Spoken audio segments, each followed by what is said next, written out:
go. Hola, hola. And how's everybody doing on this beautiful, beautiful Taco Tuesdays? I know you love the hair, right? I'm looking like a cone head in this bitch. Very proud. Good old Dan Aykroyd. If you know, you know. Oh, man. Okay. Confirmation, bitches. Okay. All right. I'm here as a new version of myself. And I am testing the new waters out now. I feel like I'm Peter walking on the water, finally trusting Jesus, Yeshua, Mother Tiamat, that it's safe to follow her word. And I was going to keep it to the chest, but I believe this is the best way for me to. All right, thank you, ancestors. Best way for me to make this announcement. I couldn't believe it, but this is going to help. This is going to help a lot. I was about to say millions, but it's going to help whoever's meant to help out. Last night I was in the middle of smoking a blunt or a J, and I was told by God that the weed that we're smoking now has been tampered with. It's a different. There's a different energy attached to it. Weed used to be a healing medicine, and now ever since the government made it legal, and these lab coats has been manipulating the weed to give it other effects. And it's supposed to dull our soul and our true divine connection with Source. And it has been dulling my clarity, even though I'm still sharp as a kitchen knife. Right? I've been noticing, and I've been smoking for a long time. And God showed me last night that I need to get back to my original self. Like all of my attributes, all of my inclinations, every gift I've had that I have bestowed, that I've had bestowed upon me from God, needs to get sharper and needs to get back to its original state. And so I was in my room doing some more confirmation, bitches, meditating, and I was about to take another nap, and I kept on getting the urge to do a video. And since I'm a life coach, I've always need to be honest. It's like when I stopped smoking, I've attempted this many times. It seems like I just sleep a lot. I sleep through it instead of embracing the reality of me not smoking. Like I just rolled up a little funnel. I'm still weed. I'm done with. Okay, unless if I find my pure weed again that's untampered. But this weed has been tampered ever since it became legalized, and it hit me last night too. I was like, man, duh. The THCA is, I need to do more research on that, but I've heard the THC, ever since it became legal, THCA has been an extra additive that's been added into the actual weed to manipulate it. So we won't get its true beneficial effects that we used to before it became in man's hands and government controlled and so forth. And it just made sense that, to me, last night it hit me. I was like, okay, yeah, every time the government releases something, they got to put their hands on it or something. And they know the benefits of how weed really wakes people up and you get more connected to Mother Nature and so forth. The government doesn't want us to wake up because government means to govern one's mind. So last night I was thinking about it and I was holding some weed in my hand. And I was like, fuck. And then God gave me the message again. Like basically God gave me today, to the end of the day, to get rid of all of my weed and smoke it. But last night I had the inclination just to flush it down the toilet. I couldn't believe it. It was like my cocaine when I gave up. I looked at it and I just came back from the beach and was talking to my brothers and I was like, I'm done. Literally looked at it like Dave Chappelle did his J at the end of the movie Half Baked. And he just tossed it over the bridge. I was like, I'll be back. But last night I was in my bed just hitting a nice one. I was like, damn, man. And I felt it in my gut that it was the right thing to do. And I flushed it last night, and I flushed all my funnel. But I had another bag of funnel last night. So I was sitting there, I was like, man, okay, I feel great, I did it. And then the old voice crept in. I was like, you sure you did it? You sure you wanted to stop smoking weed? Like all the old voices and energies came, and that's when I knew I passed the test. If I could just hold on, I was like, okay, so I know I used to be fine without weed. I never needed weed.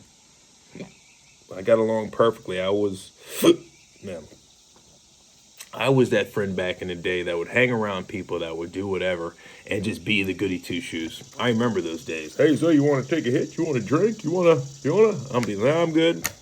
I'm good. I definitely felt like the outcast, but I remember those days. I was that guy. Be at parties and shit, people be all in the other room doing whatever, and then I would just be walking past them. I'll be drinking a beer or whatever, right? So I wasn't too much of a goody. I mean, you know what I mean? Like, the hardcore drugs. I drank, okay, and I smoked cigarettes. But like, yeah, I just remember those days, just walking past everybody when they're doing their thing. No shade to them, you know, they're doing their own thing, and I was doing my own thing. But it just brought back those memories last night. I was like, man, how many parties I used to be to, and all the girls used to be wanting to holler at me, and I'd be nervous, Jenkins and that bitch, not knowing what maneuver to do and shit, and they would be all over my ass. Like, I don't know, I just felt like I didn't fit in because I wasn't partaking, right? And then I started partaking, and I started becoming more involved, and, you know, getting pussy. There was a lot of shit that happened after I started doing drugs and shit. It was crazy. And that's not a sponsorship. Hey, do drugs, you'll get all the women and the guys in the world. Yeah, you'll be cool and popular. Yeah. No, I'm not saying that at all. Hence, I'm doing this video. Because I know I'm the shit without no drugs, nothing. I know I am. Like, I know when I quit and focus on something, I'm done. My boy told me that like a couple years ago. He's like, hey, you're the type of guy that I know if you just quit something, that you'll stick to it. And I was like, yeah, I know. And I know I can. That's why I did it last night. A little hesitation, I flushed that bitch, and I grabbed a funnel, flushed it down the toilet, and I was like, all right, bye. It's time for a new chapter, man. And then more blessings started coming in. I was like, God is awesome with the synchronicities. As soon as I made that choice to give up my old self for a new self, then bada bing, signs are coming in left and right. So it's going to be an adventure. I ain't going to lie. My boy called me today too. He's like, hey, you want to come over and watch My Name's Earl and smoke some weed? And I was like, nah, buddy, I'm sorry, but I just quit. I quit. I was told to quit. He's like, by who? I was like, by God. He's like, I respect that, brother. And so the voices in my head is like, hey, man, we do have today.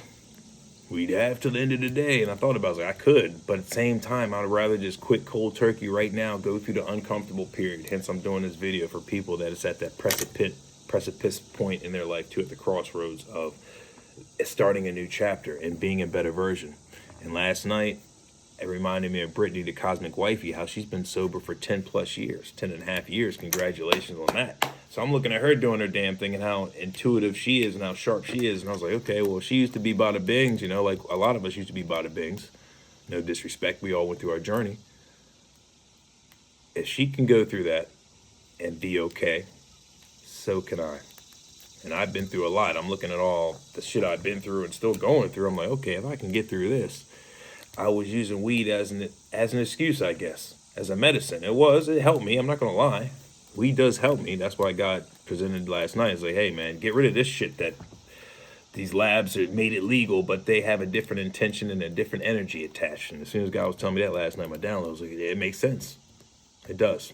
And it just goes back to all the other puzzle pieces I was getting delivered when this weed became legal, and all the lone gunmen was like, oh, watch out, the weed's been manipulated, it's not the same. And people were telling me that, and I was like, okay, but I wasn't truly believing it until I started noticing the effects in my body and so forth, getting irritable more often, and when I don't have it, I feel like I need it to be me. And that's what got me. I kept on saying, oh, you need me to get through all this chaos and to be more creative, you need to smoke weed. I was just like that guy from Half Baked. You haven't seen such and such off weed? You don't play video games off weed? This is all that stuff I made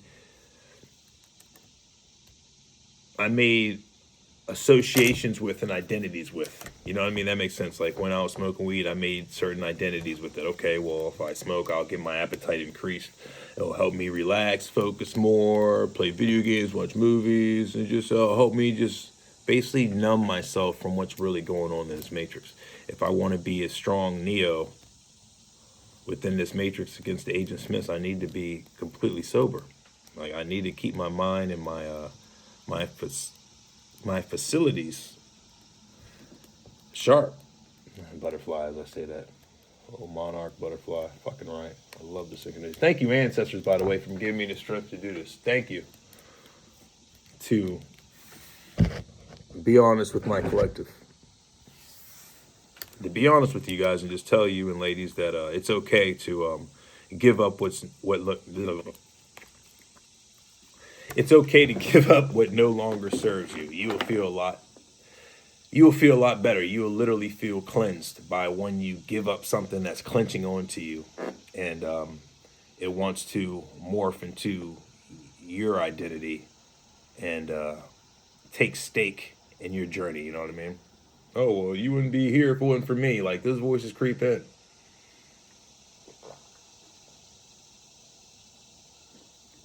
Everything is energy. That's why we gotta be careful even with our idle thoughts. So I'm glad I even had the courage to do this video. Because I was like, I'm not gonna do it. And if I didn't do it, then my subconscious would have won, because my subconscious doesn't want it to be a reality yet. My self-preservation doesn't want it to be known as a reality, so we can keep it secret and then we can cheat, right? You know, we don't tell the world, or maybe we can do it every now and then. I was like, nope, let's do a video now. I'm not even going to take another nap right now, because I know why I want to take a nap, because I just gave up something I truly loved. And then I took a quantum leap jump back in the past of when I used to be young and never needed to take any type of drugs, and how much fun I had. And then I took another journey from that point in my life to when I started smoking weed. And it was just one of my it was a friend of mine that introduced me to weed, and ever since then we went down the journey together. And then that's basically where it started. And then due to that a Ghost of Christmas Past journey I took last night to understand my journey and how I even got introduced to it, then I realized, okay, that's an easy thing I can break. Okay, it's just a friend of mine introduced me to that. And when I first smoked, it was boat. Okay, that was the crazy thing. Oh, yeah, Chuck, yeah, you got me on that shit. Fucking Christ.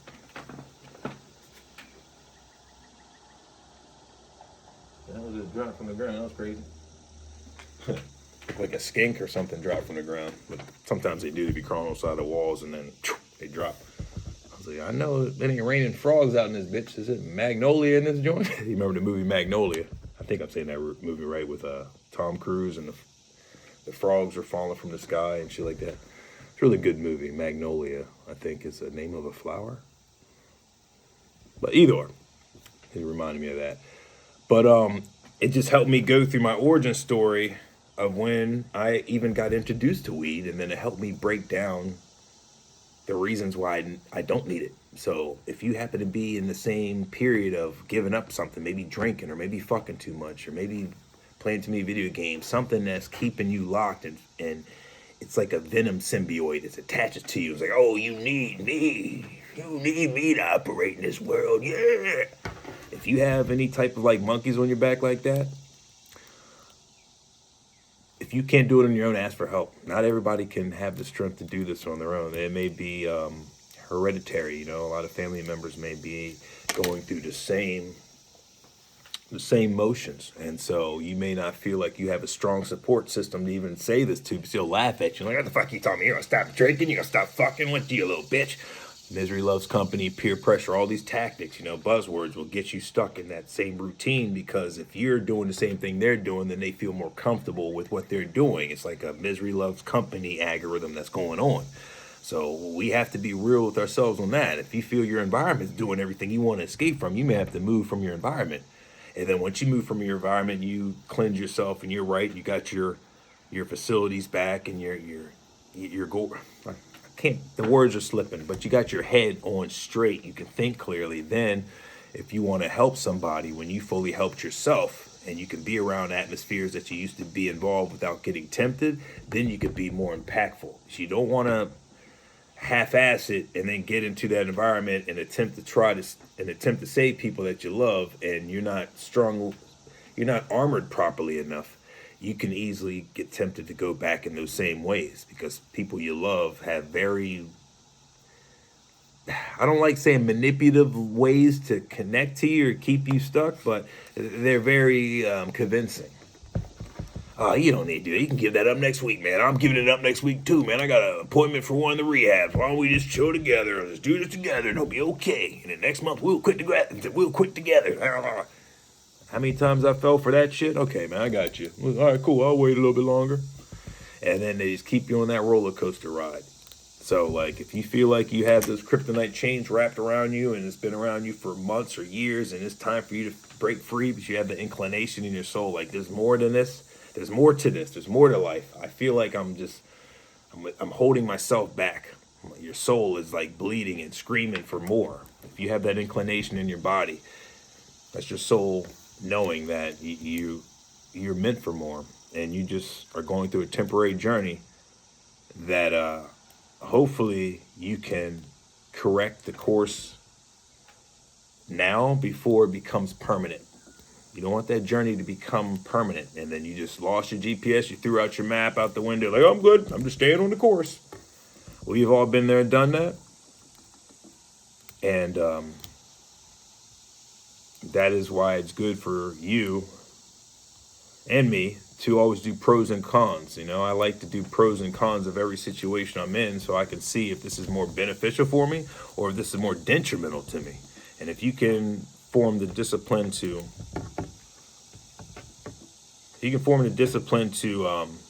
analyze every situation you're in or what you put yourself in and see if it's more beneficial for your development in the future or if it's more hindering to your future development.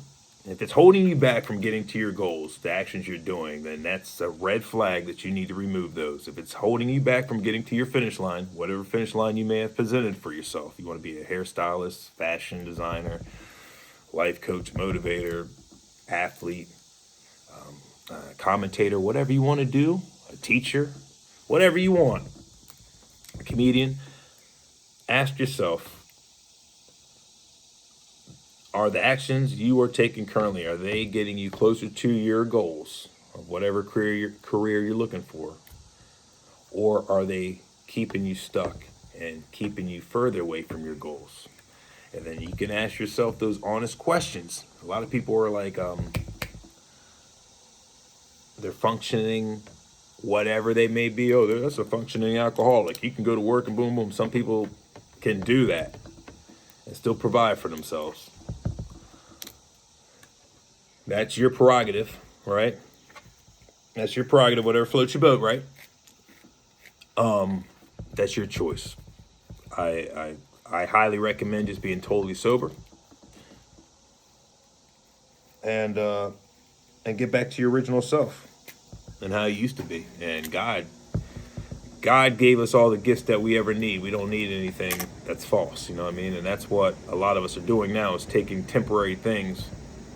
Even though weed was created from God to help us out in so many ways, and weed is good if it's untampered with, okay? That's why God presented that to me last night.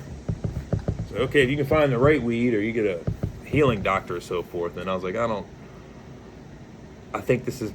know this is a time for me to stop and just get back to where I used to be at back in the day. And then from there, once I get fully acclimated to give my powers, my natural powers, then I can ask myself, do I even need weed again? You know what I'm saying? If you have God, that's all you need. And that's where I'm at on my journey. It's like, okay,